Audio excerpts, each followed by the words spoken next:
Hello everyone, कैसे हैं? बहुत ही अच्छे होंगे और आपकी तैयारियां भी बहुत ही अच्छी चलेंगी, तो हम आशा करते हैं। तो एक बार फिर आपका स्वागत करते हैं हमारे जो आपके लिए लक्ष्य बैच रखे हमारी टीम द्वारा एमपी पुलिस कांस्टेबल परीक्षा 2023 के लिए। और ये देखिए 30 दिन का टारगेट रखे हैं। आज देखिए आज आपका 23वां दिन है और आपको बता दें आज तक के जितने भी आपके पार्ट हुए बहुत इंपॉर्टेंट सेशन रहे हैं उनको जरूर चेक कर लेंगे। आपको प्ले मिल जाएगा, प्ले बना दिए हैं और सारे सेशन का देखिए पीडीएफ भी हम आपको दे दिए हैं टेलीग्राम में। टेलीग्राम को भी जरूर ज्वाइन कर लेंगे, आपके डिस्क्रिप्शन बॉक्स में है। और सबसे इंपॉर्टेंट आपको बता दें 100% गारंटी के साथ बता रहा हूं, आपकी बार यदि चाहते हैं आपकी बार मेरा पुलिस पार हो जाए तो आपके ही लिए ये लक्ष्य वच रखे हैं जो आपके एग्जाम के लिए बहुत ही इंपॉर्टेंट है। और साथ में बता दें यहां देखिए आपके प्रीवियस वर्ष के इंपॉर्टेंट क्वेश्चन मिलेंगे, साथ में नए पैटर्न पर आधारित इंपॉर्टेंट क्वेश्चन मिलेंगे और आपके देखिए करंट अफेयर्स के क्वेश्चन मिलेंगे। तो चलिए सेशन को स्टार्ट करते हैं, आपके समय ज्यादा ना लेते हुए, क्योंकि एग्जाम आपके बहुत ही नजदीक आ गए हैं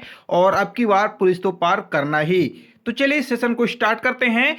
पीडीएफ के लिए देखिए आपको डिस्क्रिप्शन बॉक्स में टेलीग्राम के लेंगे, टेलीग्राम को ज्वाइन करके पीडीएफ प्राप्त करेंगे और मेहनत में कमी नहीं करेंगे, क्योंकि अब की बार पुलिस तो पार करना है। यदि आप मेहनत में चूक गए हैं तो आपको बता दें बहुत ही पीछे आप चले जाएंगे और आपको सीट नहीं मिल पाएगी। और सबसे इंपॉर्टेंट है यदि आप चैनल पर नए तो चैनल को जरूर सब्सक्राइब कर लेंगे, विजिट कर लेंगे, तभी देखिए नेक्स्ट वीडियो की नोटिफिकेशन आपको प्राप्त हो पाएगा।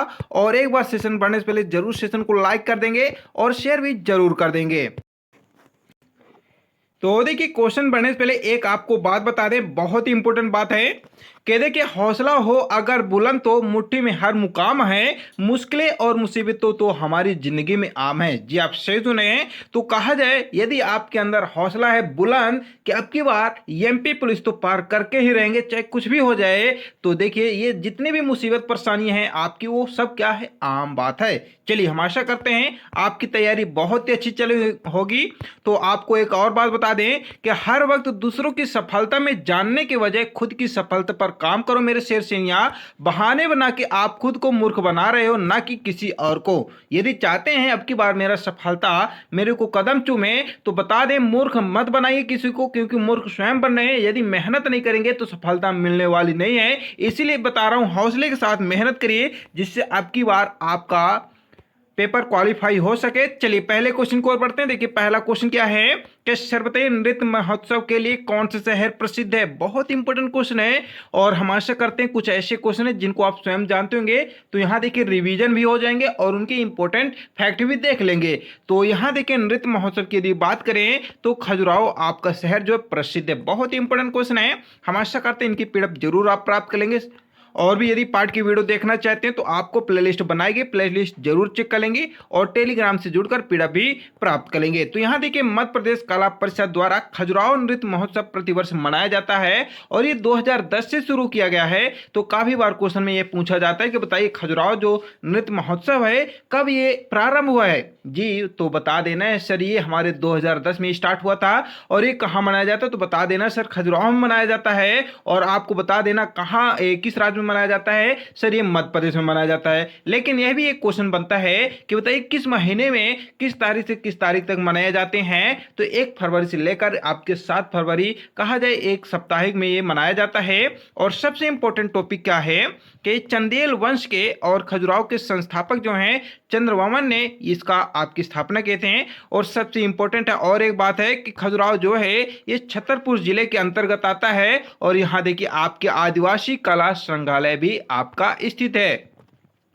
और देखिए क्या इंपॉर्टेंट टॉपिक है कि देखिए छतरपुर स्थित खजुराहो में वर्ष 1976 में प्रतिवर्ष भारतीय शास्त्रीय नृत्य समारोह का आयोजन किया जाता है। और आपको बता दें इस समारोह को देखिए आपके खजुराहो नृत्य समारोह के भी नाम से जाना जाता है। बहुत इंपॉर्टेंट टॉपिक है और सबसे इंपॉर्टेंट है, काफी बार क्वेश्चन में आपके देखने को मिला है और न कहिए आपके एग्जाम में जरूर क्वेश्चन भी आएगा देखने को। वो क्या है कि बताइए खजुराहो का जो मंदिर है ये यूनेस्को द्वारा विश्व विरासत स्थल में कब शामिल किया गया? तो आपको बता देना है सर 1986 में शामिल किया गया है। विश्व प्रसिद्ध खजुराहो जो मंदिर है इसको 1986 में यूनेस्को ने विश्व विरासत स्थलों में शामिल किया। ठीक है, और देखिए खजुराहो में जैन धर्म से संबंधित यदि बात करें मंदिर भी है जिनका निर्माण देखिए दिगंबर आपके संप्रदाय जी ने करवाए थे। और ये खजुराहो का प्राचीन काल में देखिए आपके खजूरपुरा और खजूर वाहिका के भी नाम से जाना जाता है। तो ये भी आपके लिए बहुत ही इंपॉर्टेंट है। तो हम आशा करते हैं सेशन आपके लिए अच्छा लग रहा हो तो जरूर लाइक कर देंगे और शेयर भी कर देंगे। सबसे इंपॉर्टेंट है ये सारी जो इंपॉर्टेंट फैक्ट हैं इनको आप रट लेंगे। चलिए देखिए नेक्स्ट क्वेश्चन है कि सर बताइए माधव राष्ट्रीय उद्यान किस प्रदेश में है? तो हम आशा करते हैं आप जानते हैं कि हमारे मध्य प्रदेश में है। तो चलिए देखते हैं और भी कुछ इंपॉर्टेंट टॉपिक जो आपके लिए बहुत ही इंपॉर्टेंट है।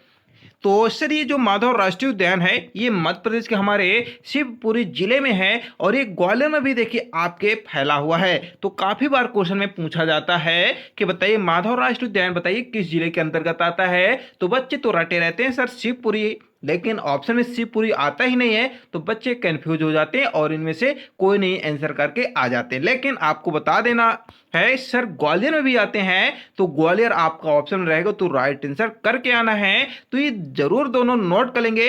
ऐसे आपके जैसे एक और राष्ट्रीय उद्यान है कान्हा किसली राष्ट्रीय उद्यान है, ऐसे ये भी दो आपके क्षेत्र में आते हैं। तो ऐसे वो भी आपके लिए बहुत ही इंपॉर्टेंट है और आपको कमेंट करके बताना है कि कान्हा किसली आपको जो राष्ट्रीय उद्यान है बताइए कहाँ है, किस जिले के अंतर्गत आता है, फटाक से बताएंगे कमेंट करके, फिर हम आपको आगे बता रहे हैं।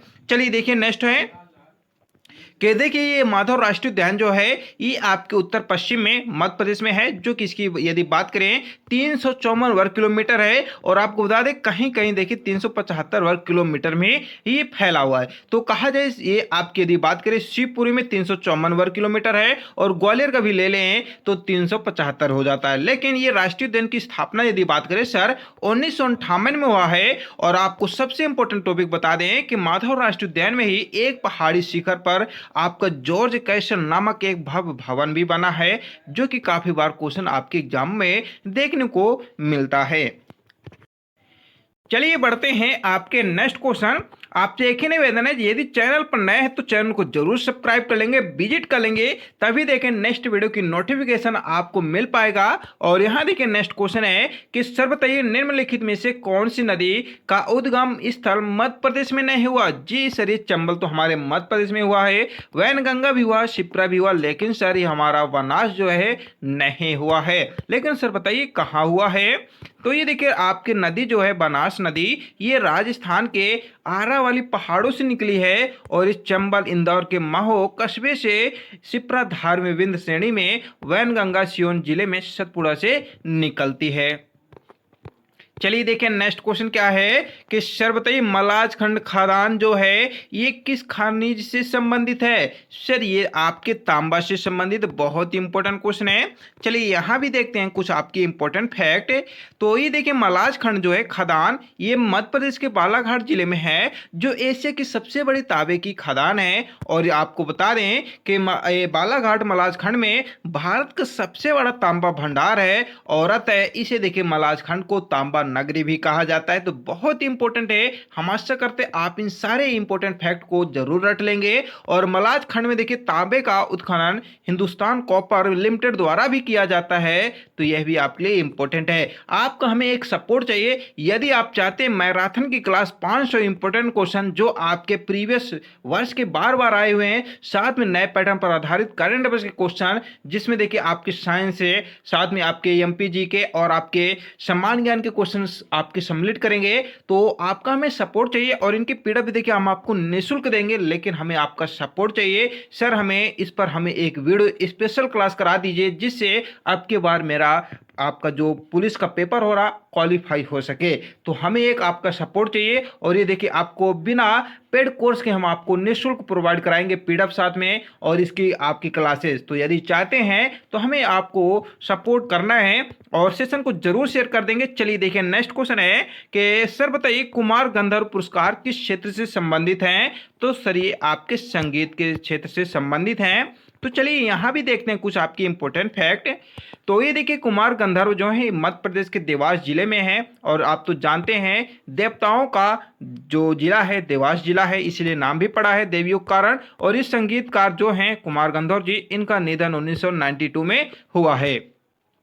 लेकिन ये जो आपको कुमार गंधर्व पुरस्कार है, इन्हीं के नाम पर ये प्रारंभ किया गया था, और इसकी स्थापना देखिए आपके 1992 में ही किया गया था, और मध्य प्रदेश सरकार द्वारा ये संगीत क्षेत्र में देने लगे हैं पुरस्कार। चलिए बढ़ते हैं आपके नेक्स्ट क्वेश्चन। देखिए नेक्स्ट क्वेश्चन है कि सर बताइए उड़िया भाषा को किस सूची में रखा गया है। तो हम आशा करते आप जानते होंगे आपके 8वीं अनुसूची में रखा गया, और इसमें जानते हैं 22 भाषाएं भी सम्मिलित की गई हैं, तो आपके लिए बहुत इंपॉर्टेंट है। चलिए देखिए नेक्स्ट क्वेश्चन क्या है कि सर बताइए दतिया का किला किस शैली में निर्मित किया गया है। तो देखिए दतिया के किला की यदि बात करें तो राजपुतानी और मुगल शैलियों में निर्मित किया गया है। नोट जरूर कर लेंगे सारे क्वेश्चनों को, पीडीएफ जरूर प्राप्त कर लेंगे, और सारे क्वेश्चन सारे इंपॉर्टेंट फैक्ट जरूर रट लेंगे, और हमें कमेंट करके सपोर्ट करना है सर हमें 500 के इंपॉर्टेंट क्वेश्चन जरूर प्रोवाइड करा दीजिए 12 अगस्त से पहले, तो जरूर हम आपको करा देंगे, मैराथन क्लास के साथ कराएंगे, पीडीएफ फ्री के साथ करा देंगे। तो यहाँ देखिए दतिया किले का निर्माण 1626 ईस्वी में राजा वीर सिंह बुंदेला जी करवाए थे, और दतिया का किला देखिए शैली निर्मित किया गया है, और दतिया जिले से देखिए बेटी बचाओ अभियान की शुरुआत किए गए हैं। कब किए गए हैं सर? सर ये 15 अक्टूबर 2011 में किए गए हैं। बहुत ही इंपॉर्टेंट क्वेश्चन है, जरूर इसको नोट कर लेंगे, क्योंकि ये क्वेश्चन आपके एग्जाम में देखने को मिला है और मिलेगा भी। और सबसे इंपॉर्टेंट है कि करंट अफेयर्स क्वेश्चन जरूरी नहीं है कि 2023-22 से रिलेटेड आएगा, न कहीं आपके 2010 से 2000 से ले लीजिए, आपके देखने को भी मिलेगा। ठीक है, तो आपके लिए बहुत इंपॉर्टेंट क्वेश्चन है। चलिए बढ़ते हैं, नेक्स्ट क्वेश्चन है कि सर बताइए भारत में इंटरनेट की शुरुआत कब से हुई है। तो हम आशा करते हैं आप जानते होंगे 1995 से शुरुआत हुई है। तो चलिए देखते हैं यहाँ भी थोड़ा इंपॉर्टेंट फैक्ट। तो देखिए इंटरनेट सेवाओं में भारत में 15 अगस्त 1995 को विदेशी संचार निगम लिमिटेड द्वारा ये शुरुआत किए गए हैं। चलिए देखिए नेक्स्ट क्वेश्चन क्या है कि बताइए कि भारत की सबसे ऊंची पर्वत चोटी कौन सी है। तो हम आशा करते आप जानते होंगे हमारे भारत की सबसे ऊंची चोटी पर्वत की यदि बात करें कंचनजंगा चोटी है, जो आपके लिए बहुत इंपॉर्टेंट है, और इसकी ऊंचाई की यदि बात करें 8586 मीटर है, और इस सिक्किम के उत्तर पश्चिम भाग में नेपाल और भारत की सीमा पर स्थित है, और ये भारत की हमारी सबसे ऊंची और दुनिया की यदि बात करें सर तो विश्व की तीसरी सबसे बड़ी आपकी चोटी है। तो एक बार सेशन को जरूर शेयर कर देंगे और लाइक भी कर देंगे। अभी भी देखिए आप चैनल पर नए हैं तो चैनल को यदि सब्सक्राइब नहीं किया तो जरूर कर लेंगे, और पीडीएफ देखिए जरूर प्राप्त कर लेंगे, और ये सारे क्वेश्चन बहुत ही आपके लिए इंपॉर्टेंट है। तो यहाँ देखिए नेक्स्ट क्वेश्चन क्या है कि सर बताइए पानीपत का प्रथम युद्ध कब लड़ा गया। जी यदि बात करें पानीपत के प्रथम युद्ध की तो 1526 में लड़ा गया। द्वितीय की यदि बात करें 1556 में लड़ा गया। तो यहाँ काफी बार क्वेश्चन में पूछा जाता है, तो आपको बता देना है कि पानीपत का प्रथम युद्ध आपके 21 अप्रैल 1526 में लड़ा गया, और द्वितीय युद्ध आपके 5 नवंबर 1556 में। एक और युद्ध होता है सर, क्योंकि 3 युद्ध हुए हैं पानीपत में। तो तृतीय युद्ध की यदि बात करें 14 जनवरी 1700 आपके 61 में लड़ा गया। ठीक है, जरूर नोट कर लेंगे, बहुत इंपॉर्टेंट क्वेश्चन है। हाँ एक आपको बात बता दें किनके बीच आपके लड़ा, ये आपके लिए बहुत ही इंपॉर्टेंट है, यह भी आप जरूर नोट कर लेंगे। तो यहां देखिए नेक्स्ट क्वेश्चन आपकी साइंस की ओर बढ़ रहे हैं कि सर बताइए खनिज संरचना की दृष्टि से हीरा क्या होता है। सर हीरा एक हमारा कार्बन होता है। ठीक है, चलिए बढ़ते हैं नेक्स्ट क्वेश्चन। काफी बार क्वेश्चन देखिए आपके पूछा गया है। नेक्स्ट क्वेश्चन है कि बताइए सर आपके ग्रह गति का सिद्धांत किसने प्रतिपादित किया है। तो हम आशा करते हैं आप जानते होंगे ग्रह गति जो है ये कोपलर ने सिद्धांत को प्रतिपादित किए हैं। चलिए देखते हैं आपके नेक्स्ट क्वेश्चन है कि बताइए हाइड्रोजन बम किस सिद्धांत पर आधारित है। तो सर ये नाभ की सेलेन पर आपके आधारित है। नेक्स्ट क्वेश्चन है प्रोटॉन की खोज किसने किया। देखिए काफी बार क्वेश्चन में पूछा जाता है प्रोटॉन, इलेक्ट्रॉन, न्यूट्रॉन, ये 3 चीज आपके लिए बहुत इंपॉर्टेंट है। तो बताइए प्रोटॉन की खोज किसने किया है। जी सर रदरफोर्ड जी किए हैं। और आपको मैं एक ट्रिक भी बताए हैं, ईंट पर नाच होती है, बहुत ही आसानी से ट्रिक आप याद कर सकते हैं। ईंट पर नाच देख सकते हैं, ये ईंट पर नाच आप लिखेंगे जब तो इससे इलेक्ट्रॉन होता है टी से थॉमसन होता है, तो इलेक्ट्रॉन की खोज हमारे थॉमसन या कह सकते हैं थॉमसन जी की है। सर बताइए प्रोटॉन की खोज तो हमारे रदरफोर्ड की है, क्योंकि पास से आपके क्या होगा, प्रोटॉन होगा, रस से रदरफोर्ड होगा, तो हमारे प्रोटॉन की खोज रदरफोर्ड हो गए आपके पर से। लेकिन नाच से यदि बात करें, नाच से देखिए न्यूट्रॉन होता है, च से चैडविक होता है, तो न्यूट्रॉन की खोज आपकी चैडविक जी की है। तो आसानी के साथ आप याद कर सकते हैं केवल एक ट्रिक के माध्यम से, ईंट पर नाच। ठीक है, तो चलिए देखिए नेक्स्ट क्वेश्चन है कि बताइए कौन सा पदार्थ पृथ्वी पर तीनों अवस्था में पाया जाता है। जी यदि बात करें अवस्था में, तीनों अवस्था में पृथ्वी पर पाया जाता है, पानी पाया जाता है। बहुत इंपॉर्टेंट क्वेश्चन है। चलिए देखते हैं आपके नेक्स्ट क्वेश्चन है कि बताइए सर हीरे के संबंध में कैरेट क्या होता है। जी यदि बात करें हीरे के संबंध में आपके कैरेट की, तो हीरे के भार का मात्रक ही कैरेट होता है। चलिए बढ़ते हैं, आपके नेक्स्ट क्वेश्चन है कि बताइए गैल्वेनीकृत जो है ये लोहे पर किसका लेप होता है। सर ये गैल्वेनीकृत जो होता है जिंक का लेप होता है। चलिए बढ़ते हैं आपके नेक्स्ट क्वेश्चन। देखिए नेक्स्ट क्वेश्चन बहुत ही इंपॉर्टेंट क्वेश्चन है कि बताइए भारत में हमारे 28 फरवरी को विज्ञान दिवस किस उपलक्ष्य में मनाया जाता है। तो यदि बात करें भारत में 28 फरवरी को विज्ञान दिवस के उपलक्ष्य में सीवी रमन जी के आपके जो खोज किए थे उन्हीं के देखिए उपलक्ष्य में मनाया जाता है। तो आपके लिए बहुत ही इंपॉर्टेंट है। एक क्वेश्चन और बनकर आता है कि बताइए 7 नवंबर 1988 को आपके 1888 को भारत के किस महान वैज्ञानिक का जन्मदिन होता है। सर यदि बात करें सीवी रमन का ही होता है। चलिए देखते हैं आपके नेक्स्ट क्वेश्चन है कि आयोडीन युक्त नमक का प्रयोग किस बीमारी की रोकथाम के लिए किया जाता है। सर ये गलखंड और गोइटर दोनों के लिए किया जाता है। आपके लिए बहुत ही इंपॉर्टेंट क्वेश्चन है। चलिए बढ़ते हैं, आपके नेक्स्ट क्वेश्चन है कि बताइए सर विद्युत मोटर का कार्य क्या होते हैं। बताइए इनका कार्य क्या करने के लिए होते हैं। तो आप जानते हैं विद्युत मोटर जो होता है ये विद्युत ऊर्जा को यांत्रिक ऊर्जा में कन्वर्ट करता है, तो वही आपका हमारा विद्युत मोटर होता है। चलिए बढ़ते हैं, आपके नेक्स्ट क्वेश्चन है कि हरे पौधों में प्रकाश संश्लेषण की इकाई क्या कहलाती है। सर ये आपकी क्वांटासोम कहलाती है। ये सारे क्वेश्चन जरूर नोट कर लेंगे, आपके लिए बहुत इंपॉर्टेंट है। हम आपको पहले बताए हैं ये जो लक्ष्य बैच है 30 दिन का टारगेट रखे हैं आपकी बार पुलिस पार करने में, ये आपके ही लिए रखे हैं। तो अच्छा मेहनत करिए और आप अपने सफलता को प्राप्त करिए। और यहाँ देखिए नेक्स्ट है कि बताइए पृथ्वी का औसत घनत्व क्या है। सर 5.5 ग्राम प्रति घन सेंटीमीटर है। नेक्स्ट क्वेश्चन है सूर्य शायद पूर्व में निकलता है क्योंकि ये पृथ्वी जो होता है पश्चिम से पूर्व की ओर घूमता है सूर्य, इसीलिए शायद पूर्व से निकलता है। ठीक है, चलिए बढ़ते हैं आपके नेक्स्ट क्वेश्चन। नेक्स्ट क्वेश्चन क्या है कि पौधों में वाष्पोत्सर्जन दर के निर्धारण के लिए किस यंत्र का उपयोग किया जाता है। सर ये पोटोमीटर का किया जाता है। ठीक है, तो यहाँ देख सकते हैं आपके सारे क्वेश्चन बहुत ही इंपॉर्टेंट है। हमारी टीम द्वारा चुनिंदा कवर प्रश्न करे रहे हैं और इनको जरूर आप रट लेंगे एग्जाम से पहले। एग्जाम डेट बहुत ही नजदीक आ गए हैं। और देखिए नेक्स्ट क्वेश्चन है रेड लेड का रासायनिक सूत्र बताइए। तो देखिए PB3O4 होता है। ठीक है, चलिए देखते हैं आपके नेक्स्ट क्वेश्चन। नेक्स्ट क्वेश्चन है कि मानव शरीर में विटामिन के का निर्माण किस अंग में होता है। तो सर यदि बात करें मानव शरीर में विटामिन के का निर्माण आपके कोलन बैक्टीरिया द्वारा ये आपका होता है। तो देख सकते हैं अभी तक हम लोग आपके एमपीजी के साथ में सम्मान ज्ञान और आपके साइंस के क्वेश्चन देखें जो आपके लिए बहुत इंपॉर्टेंट हैं। अब हम लोग देखने वाले हैं आपके रीजनिंग की क्वेश्चन जो आपके लिए बहुत ही इंपॉर्टेंट है। तो चलिए रीजनिंग की ओर बढ़ते हैं और रीजनिंग के पहले क्वेश्चन देखते हैं। तो देखिए पहला क्वेश्चन क्या है कि सर बताइए प्रश्नवाचक चिन्ह के स्थान पर निम्न में से संख्या कौन सी आएगी। तो देख सकते हैं आपको लिखा गया स्क्रीन पर दिखाई दे रहा है 2 है, उसके नीचे यदि बात करें 22 है, 22 के नीचे देखिए प्रश्नवाचक हैं, फिर देखिए तो 6 है, 18 है, 30 है, फिर 10 है, 14 है, 34 है।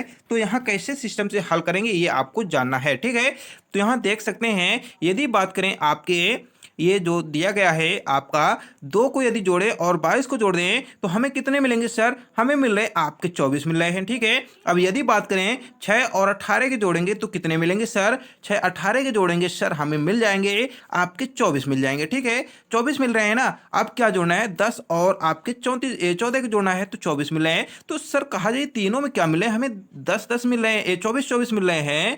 तो कहा जाए इसमें आपके तो जोड़ा गया तो 30 आ रहा है, इसमें आपके 34 आ रहा है। तो सर यहाँ आपके कैसे सिस्टम से लागू कर दें तो सर यहाँ यदि बात करें 24 में हम 6 जोड़ेंगे तब हमें 30 मिलता है, ठीक है। और इसमें यदि क्या कर दें आपके 10 जोड़ दें, इसमें 10 जोड़ने पर हमें क्या मिलेगा? 34 मिलेगा 24 में। तो सर कहा जाए इसमें 6 जोड़े हैं सेकंड वाले में, फिर थर्ड वाले में आपके 10 जोड़े हैं, तो सर कितनी संख्या बढ़े हैं? सर यहाँ देख सकते हैं आपकी संख्या बढ़ रहे हैं, 4 बढ़ रहे हैं। तो कहा जाए 6 में 4 करेंगे तो हमें 2 जोड़ना चाहिए हमें फर्स्ट वाले में, तो 24 में 2 जोड़ेंगे सर तो हमें 26 मिलेंगे। तो कहा जाए हमारा राइट आंसर क्या होना चाहिए सर? ए नंबर होना चाहिए।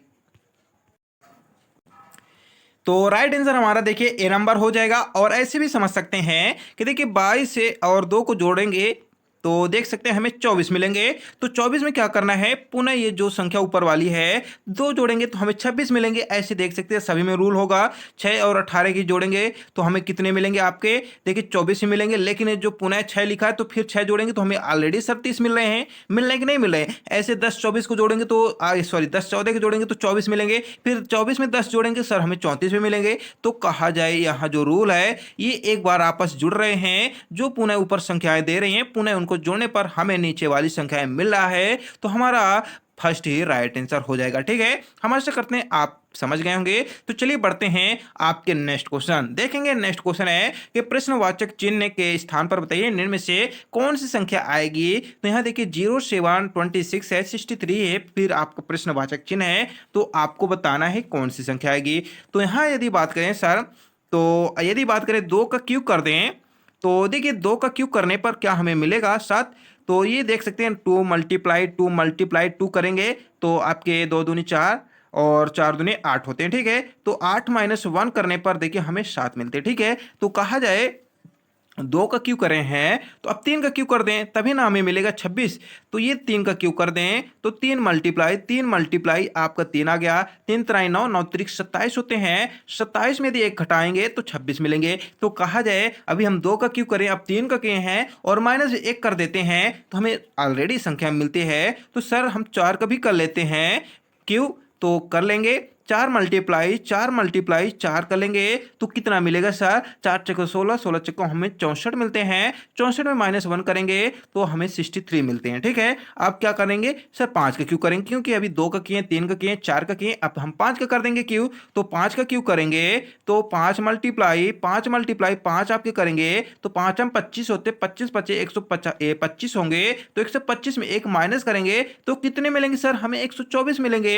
तो कहा जाए 124 कहाँ है सर? हमारा ये हमारा बी नंबर में है। तो बी नंबर राइट आंसर होगा। हम ऐसा करते हैं, आप समझ गए। यदि नहीं समझ रहे हैं तो पुनः समझ लेंगे। हमें देखिए पहले में 0 से लेन देन नहीं, 0 आपको एक दिखावट के रूप में दिया गया। लेकिन यहाँ 7 का यदि करें 2 का क्यूब करेंगे, फिर 3 का क्यूब करेंगे, फिर आपका 4 में 4 का क्यूब कर देंगे 63 में, फिर 5वीं संख्या में आपको यहाँ देख सकते हैं 5 का क्यूब करेंगे। तो यहाँ देखिए 2 का क्यूब करने पर हमें 2 मल्टीप्लाई 2 मिलेंगे। 2 2 दूनी 4, 4 दूनी 8 में एक हमें माइनस करेंगे तो ऑलरेडी हमें 7 मिलते हैं, ठीक है। 7 मिलते हैं तो इसी प्रकार से आप 3 का भी मल्टीप्लाई कर देंगे।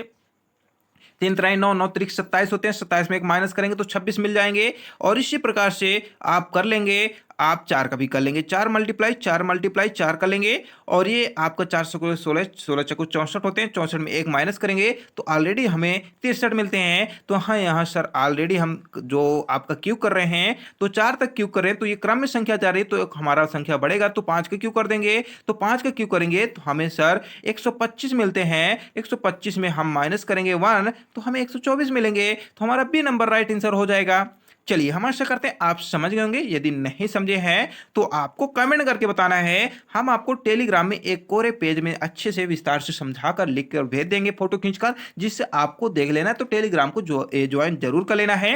तो यहाँ देखिए नेक्स्ट क्वेश्चन बढ़ते हैं। बहुत इंपॉर्टेंट क्वेश्चन है और ऐसे क्वेश्चन को भी बहुत ही आप हल कर सकते हैं अच्छे से। लेकिन देखिए आपको बता दें प्रैक्टिस जरूर करेंगे तभी आप क्वेश्चन को हल कर सकते हैं। मैथ और रीजनिंग के ऐसे क्वेश्चन होते हैं जब तक आप देखिए एक दो बार प्रैक्टिस नहीं करेंगे तब तक आपसे नहीं बन पाएगा, ठीक है। तो यदि आप चाहते हैं हमसे ये सारे क्वेश्चन बहुत ही अच्छे से बन जाएं, विस्तार से और फास्ट तरीके से बन जाएं, तो एक दो बार जरूर अभ्यास कर लेना है, तभी आप इनको अच्छे से हल कर सकते हैं और बहुत ही जल्द, ठीक है। यहां देखिए क्वेश्चन है कि यदि ए का तात्पर्य प्लस है और बी का माइनस है, सी का तात्पर्य देखिए आपके गुणे हैं, तो डी का बताइए सर आपका भाग दिया गया है। तो यहां बताइए 16C 10B 14A 24D 4 का मान बताइए। ये देख सकते हैं ये आपका रोल दिया गया, समीकरण दिया गया है, आपको यहां बताया गया ए का अर्थ ये होता है, बी का ये होता है, तो यहां रखकर आपको हल करना, ठीक है। बहुत इजी क्वेश्चन है। तो यहां ए जो ए सी जो है, सी का अर्थ देखिए मल्टीप्लाई, तो मल्टीप्लाई कर लेंगे, बी का दिया है तो माइनस कर लेंगे, ठीक है, और ए का देखिए आपका दिया है तो प्लस कर लेंगे, ठीक है, प्लस कर लेंगे, और देखिए फिर आपका डी का दिया है तो भाग कर लेंगे। तो ये देखिए 4 एक कम 6 चक्को 24 होते हैं, तो ऑलरेडी कट गए हैं आपके, ठीक है। अब क्या करना है सर, ये 6 लिख लेंगे, ठीक है, 6 के बाद प्लस है तो प्लस कर लेंगे, और आपके 14 है तो 14 भी लिख लेंगे। अब क्या है सर, माइनस है तो माइनस कर लेंगे ना, और माइनस के बाद यदि बात करें 10 और 16 में मल्टीप्लाई करेंगे तो हमें 160 मिलेंगे। वो ऐसे क्वेश्चन को पहले आपको करने के देखिए ट्रिक होते हैं, बोर्ड मास होते हैं। बोर्ड मास तो आप जानते होंगे, आपका पहले यहाँ आपका भाग करना पड़ता है, फिर गुणे को हल करना पड़ता है, फिर आपको घटाने पड़ते हैं, फिर जोड़ने पड़ते हैं, फिर जोड़िए चाहे घटाइए। लेकिन बोर्ड मास का रूल है आपको पहले भाग करना चाहिए, फिर गुणा करना चाहिए, गुणे के बाद आपको जोड़ना चाहिए, फिर घटाना चाहिए, ठीक है। तो बोर्ड मास जरूर नोट कर लेंगे। और यहाँ देखिए हमें मिल रहे हैं 160 आपके मिल रहे हैं, और -14 मिल रहे हैं, प्लस 6 मिले हैं। तो सर 160 को 6 जोड़ेंगे तो हमें कितने मिलेंगे, 166 मिलेंगे। 166 में 14 घटाएंगे तो कितने मिलेंगे सर, हमें 152 मिलेंगे, ठीक है।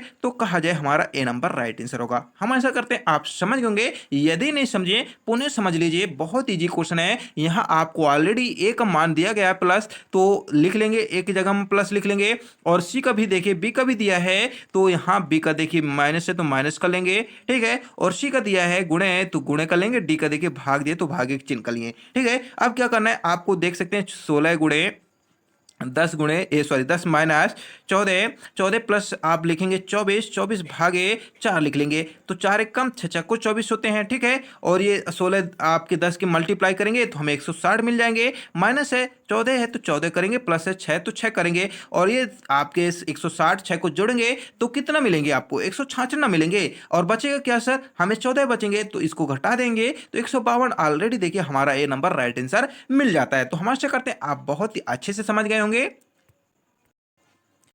तो देखिए और भी पार्ट की वीडियो देखना चाहते हैं तो आपके लिए प्लेलिस्ट बनाए गए, प्लेलिस्ट जरूर चेक कर लेंगे, और सारे क्वेश्चन जरूर एक दो बार नोट करके अभ्यास कर लेंगे। यदि पीडीएफ चाहते हैं क्वेश्चनों का तो वो भी देखिए आपको टेलीग्राम में मिल जाएगा, टेलीग्राम जरूर ज्वाइन कर लेंगे। तो यहां बढ़ते हैं नेक्स्ट क्वेश्चन कि बताइए यदि गेब को कूट भाषा में 5137 से तथा बैट को लिखा जाए 924, तो उसी कूट में बैट को क्या कहा जाएगा, लिखा जाएगा, बताइए सर फटाक से। तो देखिए ऐसे क्वेश्चन भी बहुत इजी क्वेश्चन होते हैं, और ऐसे क्वेश्चन को हम आपको पहले भी बताए हैं कि ए से लेकर क्या आपको याद होना चाहिए, जेड तक याद होना चाहिए, आपके अक्षर के संख्या याद होनी चाहिए कि नहीं, तभी तो आप इजी क्वेश्चन और फास्ट क्वेश्चन हल कर सकते हैं। तो लेकिन यदि याद भी नहीं है, कभी भी क्वेश्चन आपके एग्जाम में आ जाए लेकिन छोड़कर नहीं आना है, तुरंत देखिए आपको रफ्कार मिलते हैं एग्जाम हॉल में, तुरंत आपको रफ्कार में क्या लिख लेना है, ए से लेकर जेड तक लिख लेना है, ABCD और उनकी संख्या लिख लेना है, तुरंत देख देख कर मान रखकर आपको बताएंगे, उसी माध्यम से आपको हल कर लेना। लेकिन यदि आपको याद है तो बहुत बढ़िया, आपको बहुत ही बधाई देते हैं, धन्यवाद देते हैं। तो यहाँ देखिए क्वेश्चन हम लोग पढ़ रहे हैं, आपकी समय ज्यादा ना लेते हुए। तो देखिए गिव की यदि बात करें तो गिव बताइए सर कितने नंबर पर आता है। तो यहाँ देखिए यदि बात करें, रुक लीजिए, ये आपका गिव लिख लिए हैं, ठीक है। अब ये लिखा क्या है आपका, 5 लिखा है, 5 के बाद क्या है 1 लिखा है, फिर 3 लिखा है, 7 लिखा, ठीक है। तो ये लिखा है, अब क्या है, ये बैट को भी लिख लेंगे। तो बैट की यदि बात करें सर BAT, और ये 9 2 4 लिखा है, लेकिन हमें बाइट का पता करना है। तो बी कितने नंबर पर है, बी देखिए आपके 9 नंबर पर है, और आई कितने में है, आई सर 1 में है, तो 1 लिख लेंगे। अब बात करें टी, टी तो देख सकते हैं टी कितने में 4 में है, ठीक है, तो 4 लिख लेंगे, ठीक है। तो ये 4 लिख लिए हैं। अब क्या है, ई की बात करें तो ई ये आपका 7 में, तो 7 करेंगे। तो कहा जाए जिस प्रकार से गिव को 5137 कहा जाता है, उसी प्रकार से बैट को भी देखिए 924 कहा जाता है। तो यदि बैट की बात करें तो यहाँ ऑलरेडी जो मान दिए गए उनका मान रख दिए संख्याओं का, तो हमें देखिए 9147 मिलते हैं बैट के। तो हमारा देखिए बी नंबर राइट आंसर हो जाएगा। क्या आपको समझ में आया? नहीं आया पुनः समझ लीजिए, बहुत इजी क्वेश्चन है। यहाँ देखिए गिव को दिया गया 5 दिया गया, आई का देखिए 1 दिया गया, बी का देखिए 3 दिया गया, और आई का देखिए आई के देख सकते हैं, ये थोड़ा अच्छे से बनाते हैं, ये आपका हुआ ऐसे दिया है, ठीक है। इसी प्रकार से बैट का भी दिया है इसमें। तो कहा जाए टी का भी दिया है, तो हमें क्या करना है, बाइट का पता करना है। तो बी कितने में है ये देख सकते हैं, बी आपके 9 में है तो 9 लिखेंगे। आई देख सकते हैं ये आपका आई जो है 1 में, तो 1 लिख लेंगे। और टी देखिए आपका 4 में है तो 4 लिख लेंगे। और ये देख सकते हैं आपका कितने में है, ई के यहाँ सर बताइए, ई जो है 7 में है तो 7 लिख लेंगे। तो ये हमारा तो बी नंबर दिख रहा है ना, तो हमारा बी नंबर राइट आंसर होगा। तो ऐसे क्वेश्चन को देखिए पढ़ना भी समझना है जरूरी है, और अभ्यास तो बहुत ही जरूरी है, ठीक है। चलिए बढ़ते हैं, नेक्स्ट क्वेश्चन है।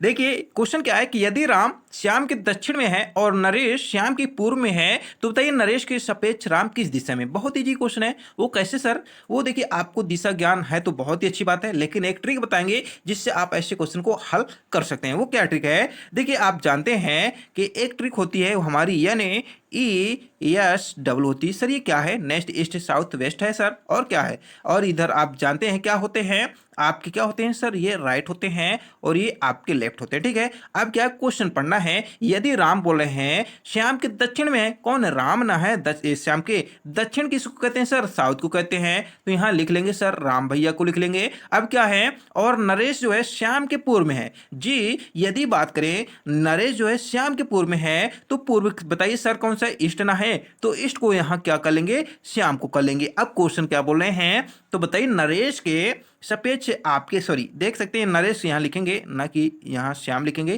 क्योंकि नरेश जो है श्याम के पूर्व में है, तो यहाँ देखिए नरेश लिख लेंगे। अब क्वेश्चन में है कि नरेश के सापेक्ष राम किस दिशा में है, तो ये देखिए नरेश के सापेक्ष पूछ रहे हैं। राम तो सर ये साउथ और पश्चिम में ना है, देख सकते हैं साउथ आपके वेस्ट में है, तो सर ये हमारा पहला ही होगा दक्षिण पश्चिम।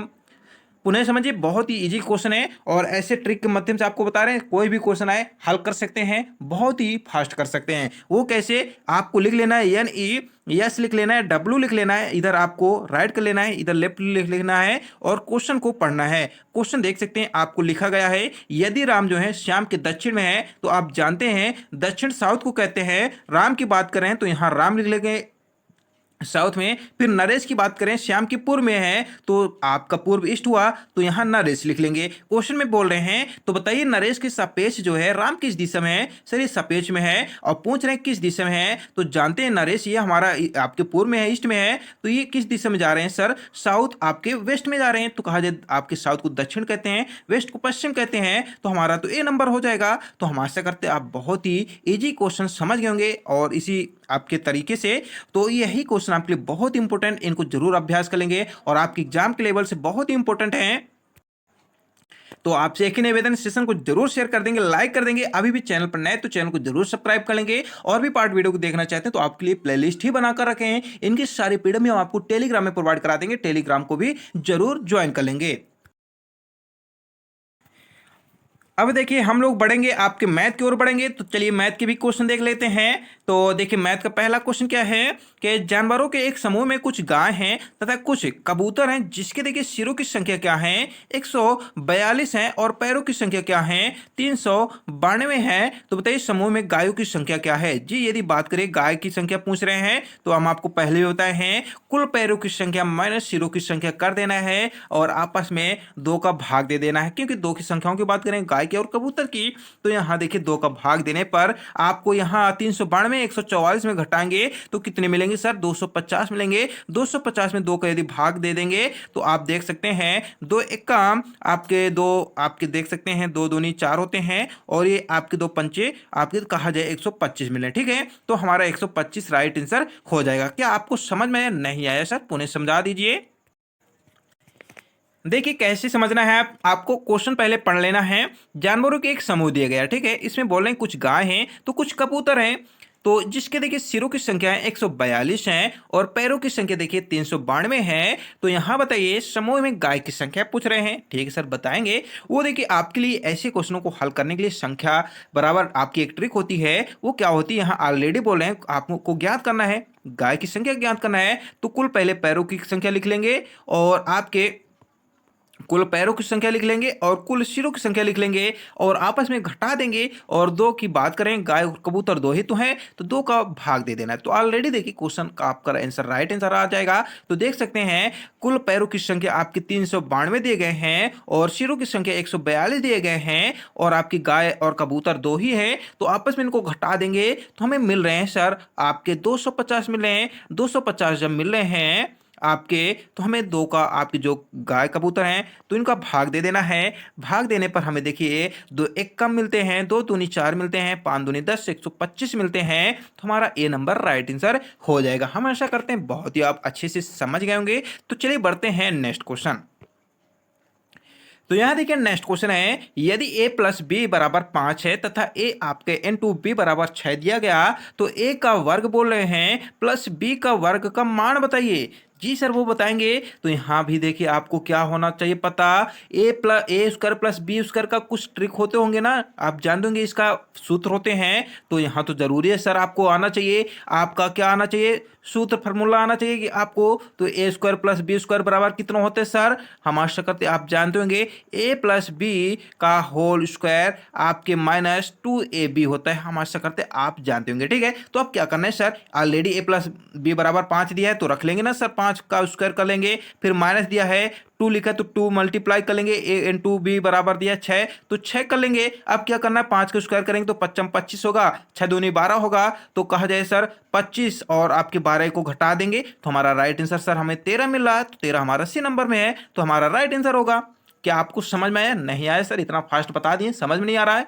देखिए ऑलरेडी क्वेश्चन बहुत कीजिए, आपको एक बात होना चाहिए पता कि ए का वर्ग बोल रहे हैं और प्लस बी का वर्ग बोले तो इसका सूत्र आपको आना चाहिए। तो इसका सूत्र देखिए आपका ए का प्लस बी का होल स्क्वायर होता है और ये देखिए माइनस आपके 2ab होता है। ठीक है, अब ऑलरेडी देखिए ए प्लस बी का दिया है 5 मान दिया है और आपका ए बी का 6 दिया है, तो आपको मान तो रखना है। तो ए प्लस देखिए बी का दिया है तो 5 स्क्वायर होगा और ये माइनस है तो माइनस 2 मल्टीप्लाई 6 कर लेंगे क्योंकि ए बी का 6 मान दिया है। तो जब आपका 5 स्क्वायर होगा माइनस 2 ये 6 होगा तो आप जानते हैं 6 दूनी 12 होते हैं और 5 का स्क्वायर करेंगे तो 55 25, तो 25 के 12 में घटेंगे तो 13 ना मिलेंगे। तो हमारा सी नंबर राइट आंसर होगा।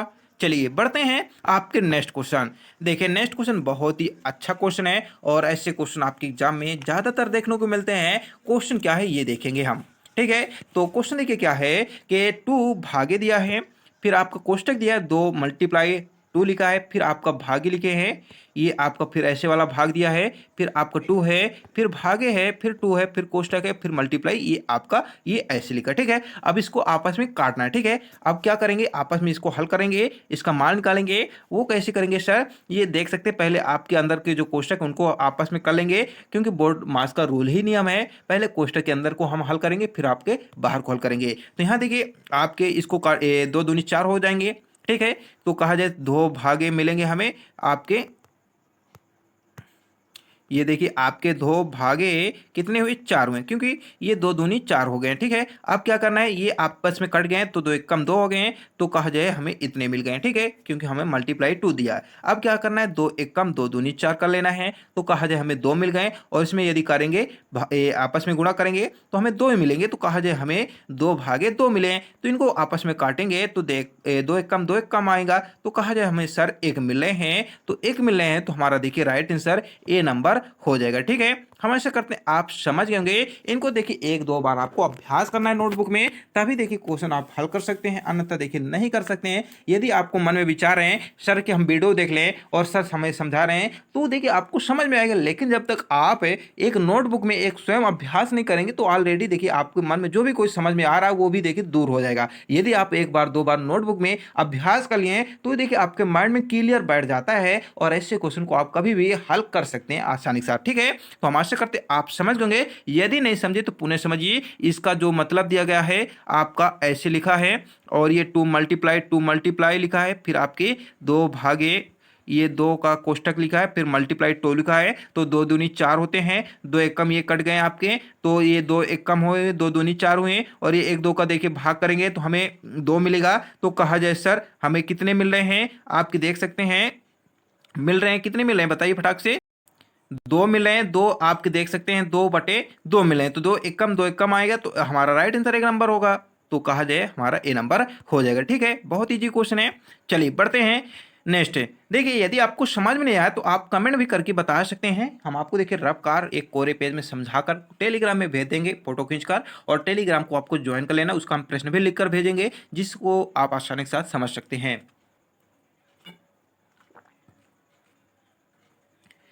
तो यहाँ देखिए नेक्स्ट क्वेश्चन है कि 28 दिया है, 42 दिया और 98 का महत्तम समर्पण ज्ञात करना है, एचसीएफ ज्ञात करना है। तो देखिए एचसीएम और एलसीएम ये आपके लिए बहुत इजी क्वेश्चन है, और ऐसे क्वेश्चन आपके ज़्यादातर देखने को मिलेंगे एग्जाम में, एक दो तो क्वेश्चन निश्चित ही आपका आएगा। तो यहाँ देखिए आपको बोला गया है एचसीएफ, तो एचसीएफ के लिए क्या करना है, इनका सभी का देखिए आपको कर लेना है, अलग अलग क्या कर लेना है, आपको कर लेना है इनका ये एचसीएम निकाल लेना। ठीक है, तो आप जानते हैं 14 दूनी 28 होते हैं और 7 दूनी 14 होते हैं, 7 एक कम, तो कहा जाए हमें 2 × 2 7 मिलेंगे। ठीक है, तो यहाँ हम आपको डायरेक्ट हम समझा रहे हैं, इसका यदि हम निकालेंगे एचसीएफ तो हमें देखिए 2 × 2 मिलेंगे।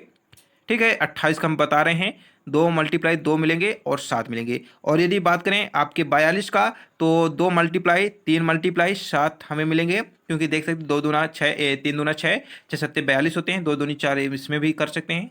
तो ये सॉरी कट गया पूरा, ये देखिए आपके 28 हुए, तो 2 × 7 हुए आपके, ये आपको एचसीएम निकाल लेना है। देखिए हम आपको बता दिए ऐसे निकालना है।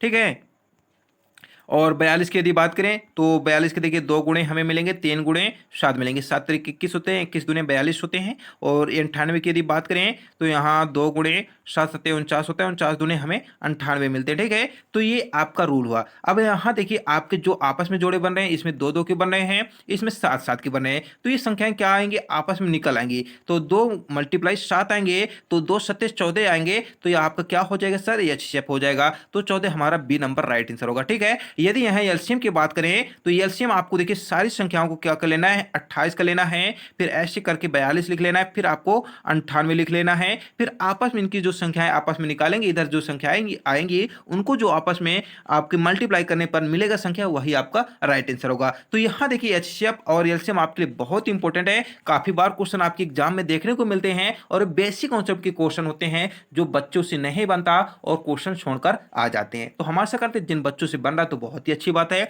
लेकिन जिनसे नहीं बन रहा है वो आप कर लेंगे, प्रैक्टिस कर लेंगे। चलिए बढ़ते हैं आपके नेक्स्ट क्वेश्चन।